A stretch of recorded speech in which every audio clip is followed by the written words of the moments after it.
Melanie Files, good morning to you. Are you heckling Mr. Bodwell over that claim? No, I was just chuckling. That's all. I'm allowed to chuckle when I get in here. I thought I'll be the judge of that young lady.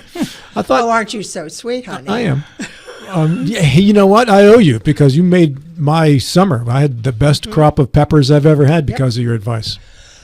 Good morning to you. Good morning to you also. Yeah. So we know you as the Master Gardener series, the Master Composter series, and then I read this email about seeds. What's going on there? Okay, a little history. A woman in D.C. named Kathy Jentz. People have been swapping seeds. Gee, Rob, I really like those peppers. And you're saying to me, want a couple? Try it. People have been doing that since the beginning of time, I think. So what Kathy thought was, okay, why don't we just do this everybody? So she got a thing called National Seed Swap Day, the last Saturday in January. She started in 2016. We've been doing it since 2022, but we didn't open it to the public till this year. So this year it's, Katie, borrow the door. Seed swapping time. Yes. All right. So what kind of seeds are we talking about here? Open pollinated. What does that mean? That means that if you give me seeds for a pepper and I take them home and I grow them, they will be exactly what you grew. If they are hybrids, you will get whatever mom or dad was, because they're a hybrid. Sure. So we go open pollinated, natives. No, I love this phrase, alien. No alien seeds. No hybrids, just something that I would not feel uncomfortable sharing with you. And a little backstory on that is when Bolt, may you rest in peace, was here, Rick called me on the phone. Rick's my husband, by the way, my partner in crime. And he called me on the phone. He said, Bolt has got some heirloom plants up there. And I'm going, okay. So I get in the car, of course, drive over to Bolt's, and he has 2 tomato plants. One is called a black Ethiopian, which I'd never seen before, and one was called a gold Ukrainian. Okay, why not? My gosh. Started them, and I have given away, probably in Berkeley County, the black Ethiopian seeds are all over the place. The gold Ukrainians, those took a little bit of a rest for like 7 years, which people don't do that. You're not supposed to do that. And they actually started growing again, which was cool. But you swap out seeds with people that have something that you might want to try. Sort of like baseball cards. Kind of, but not that expensive. Seeds are much cheaper. much cheaper. And when you bring in seeds that you've saved, you can swap them out for seeds that maybe something you want to try, something you've not tried before, and you're going, I really would like to try that pepper, but I don't want to try them and then go, ugh, kind of thing. Now, do you give out that piece of gum that's like a shard of glass with like you get with the baseball cards in the old days? Remember that gum used to get? Oh, yeah. You could cut and then if you open up an old pack from a few years before and you take the gum and it just splinters everywhere. Exactly, yes. yeah. Then why didn't you eat the gum at the first time? Okay, never mind. That's a good question. We're not going to go there. Yeah. So next Saturday, when we do this, at the hospice at the Panhandle. And what time? 8 o'clock. No, I'm sorry, 10. 8 o'clock was here. 10 o'clock to 1. And when you come in, you can drop off your seeds. And if you don't have seeds, and you're just curious, maybe want to try a new variety of tomato or cucumber or something, cucumbers that are the little round yellow things. I'm not a cucumber person, but the first time I saw them, I thought, those look like tomatoes. No, they're cucumbers.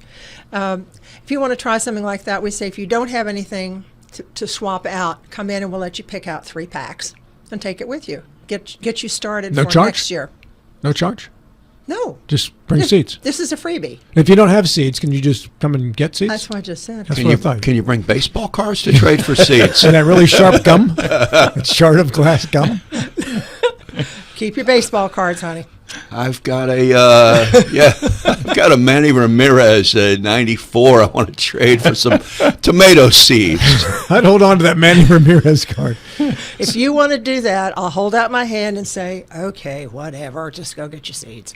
I have no clue. You don't want the card? I don't have no clue who Manny Ramirez is. But what about Manny Mota? Seeds. Have no clue. All right.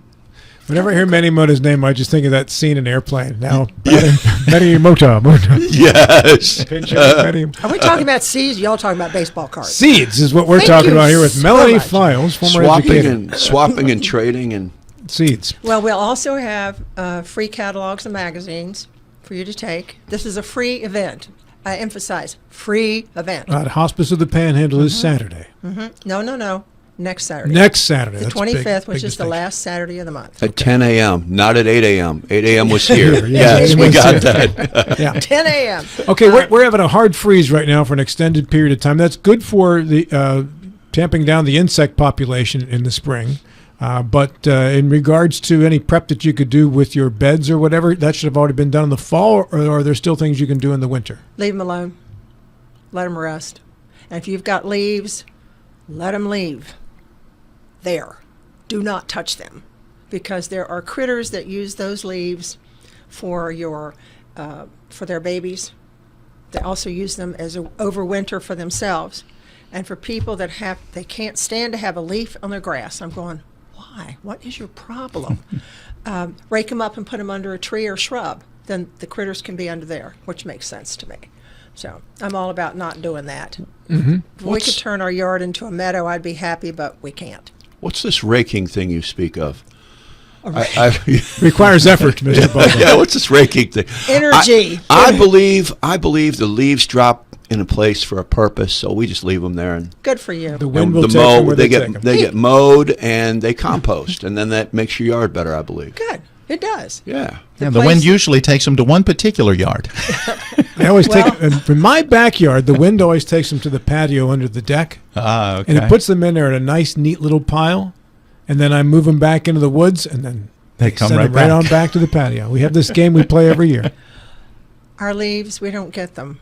Rick has to steal them, literally. We live on a hill, and all the air comes, the wind comes from below, blows it up past us into our neighbors. And so what my husband does is he gets in his truck and he goes and he steals bags of leaves. So how long has your husband been a leaf thief?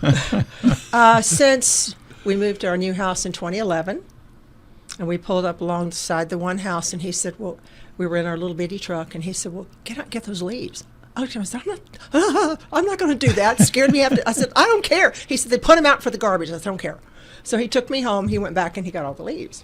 Has he ever mistakenly gotten somebody's garbage instead of the leaves? No, because the leaves go out differently. Okay, all right. And we have one woman who calls us and she'll go, Melanie, tell Rick I've got 8 bags of leaves. I'm going, okay, Rick, go get the leaves. Go get the leaves. Yeah. So, and you're right. They're good for compost, and where Rick has mowed them up in the yard to make them all the leaves smaller, those places in the summer when it was so brutally hot stayed green Yeah. because all those little bits pieces. So am I doing the right thing? I have a tendency to mow them up and as well, I use the reverse blower and then suck them up. They chop Right. into pieces, but then I usually pile them up in my garden Good that for I you. can then spread them around later. Is that a good use? Absolutely. Okay. Rick puts some the crunched up ones that he does. He puts them in bags for me so that when I'm doing the compost, taking stuff out of the compost pile in the wintertime, then I can dig my hole, drop my stuff in, and cover them over with chopped up leaves. All right. Works. Yeah.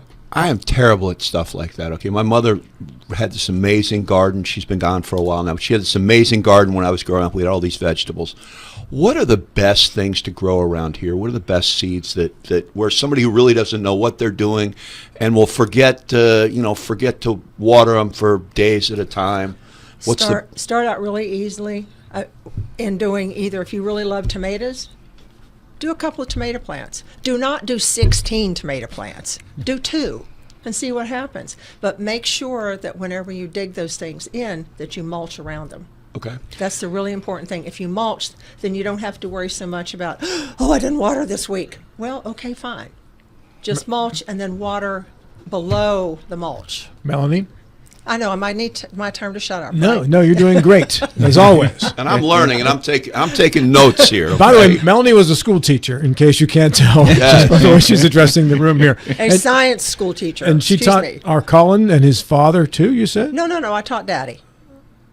I taught Neil, his daddy. Okay. Trust me. All right. That's cool. Long ago and far away. Chris Chernock has some concerns here as to some law breaking you might be doing. Tell me if this He says, does this fall under Article 16 West Virginia seed law? Exchanging seeds for sowing purposes is illegal in West Virginia without a license. This includes swapping seeds for bartering. West Virginia law defines distributing seeds as offering, selling, exchanging, or bartering them for sowing.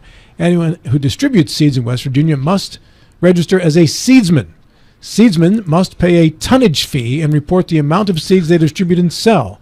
Seed laws are in place to prevent environmental and health hazards such as contamination from GMOs. Alex, I will take antiquated laws for $100. Are you indeed a seedsman?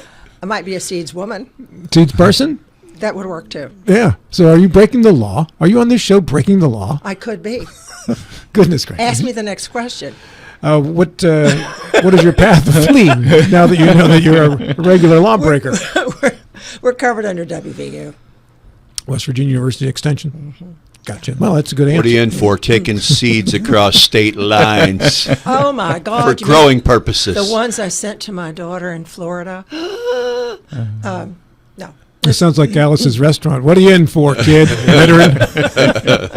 No, it's a concern. My question is, I don't understand why this person's really concerned about it. Don't show up to the seed swap then. You know, if you're afraid you're going to be in an illegal place, and I'm serious about that. If you're that concerned, but what we're doing is, out of the goodness of our heart, it has nothing to do with breaking laws, which I know no one in this room has ever done that, broken any laws whatsoever. I'm not speaking for myself, of course. I want to come out there just to be a rebel. You know, I'm ready. Well, come on out. Seed me, ma'am. Give me some seeds. Got to be I want quiet that about baseball it. card. Yeah. Show me that baseball card. But then we're transferring something of value, and I think that's bartering. That's bartering. That's somewhere in the But the seed swap is, in essence, a barter of kind. Right. It's like, Oh, yeah. okay, you want my seeds? Okay. You got some? No? Okay. That's fine. Take mine and see what happens with it. It's like the black Ethiopian, those are the best tomatoes ever. And they're small, but they are just so sweet. The gold Ukrainians were supposed to be cherry tomatoes, and when I grew them again for a group I was working with studying Ukraine, they came out like this. They were big ones, and they're sweet. So why not share the seeds? Why not somebody else who likes yellow tomatoes or who likes darker tomatoes? People who like big boys, early girls, whatever, those are hybrid. Don't bring us those seeds. I was wondering if we were still talking about seeds here for a moment, Melanie. Yes. Yeah, we were trafficking something there. Yes. We are trafficking seeds and tomatoes, but we want to be able to share with folks and let them be happy with what they've got, or try this and go, nah, I don't want to do that ever again. But they've had a chance to try it at least. Yeah. That's the important After thing. years of growing tomatoes, I've started to prefer the cherry tomato more so than growing heirlooms or beefsteak, whatever. You know, I kind of like those better. Because they grow rapidly. Yeah. You can let the tomatoes drop, and then next year they'll just come up for you. And all you have to do is transfer them out And wherever you want. I like the fact that you can just pop them on a salad as opposed to having to carve them up. But some people don't like popping one in your mouth and having it explode. I have a relative like that. So what they get around that is they have to slice it in half, because the thought of, I'm going, that's cool, you know. But he does not care for that. Juicy. Yeah. So I have a question for you here now. Okay. Last year, you gave me the advice that the reason why my green peppers had lesions on them was because I was lacking potassium in the soil. And you said one of the ways you can fix that is with eggs. So eggshells and such. So what I started doing now, and I do this all the time, if there's any expired eggs in the fridge, they go in yolk and all into the soil. Oh. Yolk and all. She, her eyes got very big there for our radio listeners. Now, I read that you can do that with the yolk too, as for nutrition and potassium and such. So the shells, the yolk, and I started the season with some potash I put down as well. Okay. And this led to a whole summer and into the fall and even almost early winter of green peppers that were just astonishingly perfect. Yeah. Bigger than ever grown before that I've had. Only green? Only the green. Okay. I only planted green. Can we back up a second? Can you explain for our listening public exactly what potash is? Because I'm a little, Not what you're thinking it is. I don't want anybody in our listening audience to think differently about you, Ralph. It was medical potash, first and foremost. Specifically. Yeah, you can get in a bag at any nursery or whatever. You just pop it down on top of the soil. As a master gardener, I will tell you that the very first thing they will tell you to do is to get a soil sample and to send it off to WVU. It's going to cost you the postage, but they will do it for free. And they will send back the results and tell you what you've got in your soil, and they will make a recommendation as to how many pounds you need per square foot or something. They will not do the nitrogen because nitrogen's like really quick. It just comes and goes really fast. But do that first, and then see. And then you can figure out what you've got to do to your soil. What else can I grow besides tomatoes very easily around here? Green peppers, green beans. I will tell you, I have a variety of green beans that never fail, and they're called Antigua, and I get them from High Moen up north, somewhere up north. And those things just do not quit. And even this summer when it was so brutally hot outside and you're water into the bottom, I'm going, okay, whatever. And they just kept coming on. And they're just a really good variety. But green beans are good, tomatoes, peppers. Those things are simple. A lot of folks grow cucumbers, which I will not. It only passes my mouth if it's called a dill pickle. Big fan of the salt. People love cucumbers. I love cucumbers. Well, and they will grow. Like you just put them in the ground, or if you start them from seed, you can do that, or just start the seed in the ground. I'm a lazy gardener. Let's not do all this, No. Just put the seed in there and pray for the best. It's like, okay, guys, there you are. Do your thing. If not, oh well, too bad. Is there anything you can plant to keep the deer away? Lead. That you don't plant. There are recommendations, but I will tell you one thing that really works, and it's not necessarily anything you grow. It's called milk and water in a spray bottle. And what happens is when deer get older, their stomach cannot tolerate having milk products. They can when they're babies. That's what they're supposed to. They get the milk off their mother. When they get older, that whole thing goes away. So I learned this from a woman who is Dr. Ellen. She's a part of the horticulture thing up in Morgantown.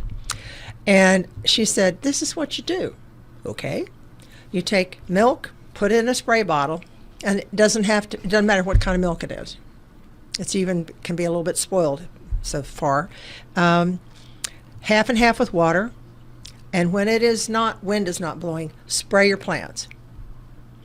And she said, I know it works for this reason. She said, I've got 2 dogs. So what happened was she went out and she sprayed everything that she thought she sprayed everything, but she missed one plant.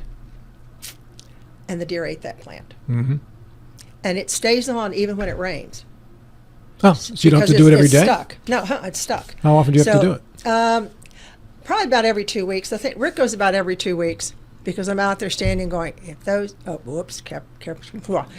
deer. Appreciate the self-editing. So you're management and he's the help. Staff. He's exactly. He does all the flowers. I'm not allowed to touch those. He does all the flowers and the shrubs, and I do all the vegetables. The only thing I allow him to do in the garden is to dig the potatoes. Because when I had my knee done and I couldn't get out there and dig potatoes, he said, I'll do it. And I said, okay. So I have to turn him loose with a thing and put him in the garden bed, and he digs up all the potatoes. Do potatoes grow generally well in this area? Oh, yeah. Okay. They're great. What do you do with them? I mean, just put them in the ground, cover them over, and leave them. They just do their thing. I was wondering why I'd never seen a potato tree. This is good. I'm learning. Keep looking. Yes. You can come to our house at our garden and see what we're doing, because that's cool. We have about 21 raised beds. And yes, Rick did all that. He did the 4 with concrete blocks, and he came in after 2 of them. He said, I'll never do that again. I said, okay, so what are you going to do? He said, I've got to build the other 2 because they have to match on either side. They're great. All these beds work really well, and we put mulch in between. I have no clue what this means. The guy said, well, I've got 16 yards of chopped up trees in the back of my truck. And I'm going, Okay. He said, do you want it? I said, yeah, just put it in that place right over there. I have no clue how much 16 yards is. That's a lot. Now I do know. Yeah. So now we have to spread it in all the pathways. But when you garden like that, it makes it easier on you. It's easier if you want to put flowers in one bed or you want to put them with other stuff intersected. But it just makes it easy, and potatoes especially. Dig your trenches, drop your potatoes in, cover them over, then cover them over with mulch, water, and just kind of like leave them alone. They'll do their thing. How about They- carrots? Carrots and I have a interesting relationship. Last year I actually grew carrots. I actually grew purple carrots, and I'm sitting out there going, oh my God, look. Rick took a picture because I was so excited. I was like a little kid with a new toy. You need to make sure your soil is really loose, and then put your seed in and kind of like let it go. But you have to take some of the stuff out. I hate pulling up the little bad pieces, that you need, let the other ones grow. They're easy to grow. Do they grow entirely below the soil? One of the things that you have to watch too is for carrots is when they start to grow, the top part will come up out of the soil a little bit. And that's the part that'll turn green or brown or whatever. So just all you have to do is just take a little bit and fluff a little dirt over it, and then you're fine. But they're easy to grow, but Can you tell us how to grow the West Virginia pineapple? No, she only has. I'm looking at that card, I'm waiting for that card to go in my hand. 1 minute left here, Miss Melanie. It's in 2 Saturdays. The seed swap at Hospice of the Panhandle starting at 10 a.m. Yep. And it's free. Yes, absolutely. It's free. Bring your seeds, and if you don't have any, come and take 3 packs home with you. We're hoping that folks will enjoy what we're doing. You can ask questions because all of our master gardeners will be around there going, okay, but I don't know that, but I'll get back to you. And they will get back to you. Thank you so much. I took a bunch of notes. I want to have a garden. I've been planning for a few years. I've just never gotten around to it. I'm going to do it this year, though. Come to our house. Seriously, Rick and I'll show you around what we do. I would love to see it. Okay. Thank you, Cool. ma'am. Great You're to see you again. Good to see you too, You sweetheart. always make me laugh. I know. So I come here just so I can laugh.